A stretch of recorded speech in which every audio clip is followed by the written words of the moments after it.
الحمد لله رب العالمين الصلاة والسلام على خاتم النبيين وعلى آله وصحبه أجمعين أما بعد فأعوذ بالله من الشيطان الرجيم بسم الله الرحمن الرحيم قال الله تعالى في سورة يونس إن الذين حقت عليهم كلمة ربك لا يؤمنون ترجمہ جن لوگوں کے بارے میں خدا کا حکم عذاب قرار پا چکا ہے وہ ایمان نہیں لانے کے۔ اگلی آیت میں ارشاد فرمایا وَلَوْ جَاءَتْهُمْ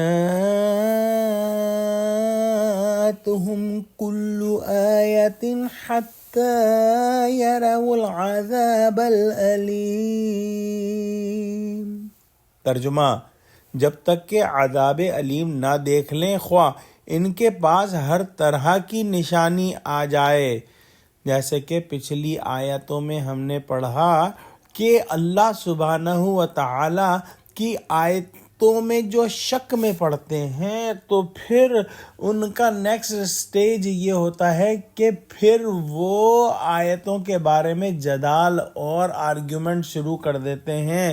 اور نیکسٹ سٹیپ یہ ہوتا ہے کہ پھر ان کو جھٹلانا شروع کر دیتے ہیں، اور اس کی انتہا یہ ہوتی ہے کہ ان کے دلوں پر مہر لگ جاتی ہے۔ جب دلوں پر مہر لگ گئی تو پھر دل سچ کی گواہی دینے سے قاصر رہ جاتا ہے، اور حق سامنے آ کر بھی ایسے رہتے ہیں یہ لوگ کہ جیسے اندھے ہیں اور حق کو دیکھ ہی نہیں سکتے۔ لہٰذا یہ لوگ جو ہیں جن کے بارے میں یہ یہاں پر بیان ہوا ہے یہ ایسے ہیں کہ ان کے حق میں یہ بات جو ہے وہ ثابت ہو چکی کہ اب یہ ایمان نہیں لائیں گے، لیکن یہ بد نصیب ایمان دنیا میں تو نہیں لائیں گے، لیکن جب عذاب کو آنکھوں سے دیکھ لیں گے تو سب سے بڑے ایمان کے دعوے دار ہو جائیں گے، اور اس وقت جو ہے ان کا ایمان لانا کچھ فائدہ مند نہ ہوگا، کیونکہ ایمان لانا تو غیب کے پردے میں رہ کر ہے۔ جب عذاب کو آنکھوں سے دیکھ لیا تو پھر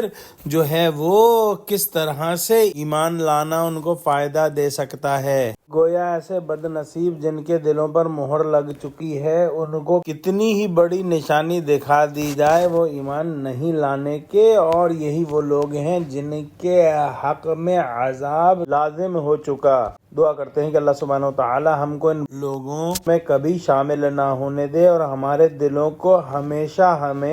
حق کی گواہی پر لبیک کہنے والا بنا دے، آمین۔ وآخر دعوانا الحمدللہ رب العالمین، السلام علیکم ورحمۃ اللہ وبرکاتہ۔